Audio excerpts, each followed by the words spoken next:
দক্ষিণ হালমৰা মানকাছৰ জিলাৰ সীমান্ত সুৰক্ষা বাহিনী আৰু খাৰুৱা বান্ধা আৰক্ষীৰ যৌথ অভিযানত মোনালাইপ্পাপাৰা গাঁৱৰ পৰা মেগজিন এজন যুৱকক আটক কৰিবলৈ সক্ষম হয় আৰক্ষীয়ে।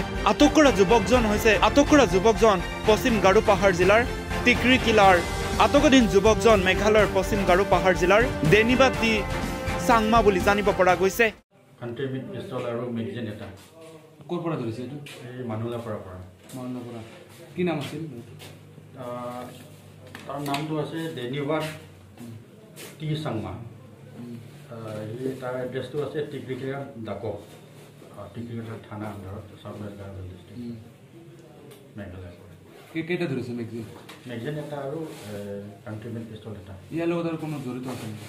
এতিয়া কেছ ৰেজিষ্টাৰ হ'ব। আইনৰ মতে যিখিনি কৰিব লগা আছে সেই কৰি ইনভেষ্টিগেশ্যন এতিয়া আৰম্ভ হৈছে। কিবা পালে আমি জনাম, তথ্য পালে জনাম।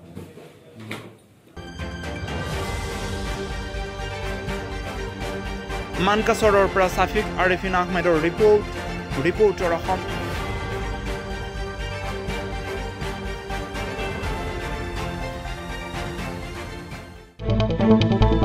আপুনি চাই আছে ৰিপৰ্টাৰ অসম।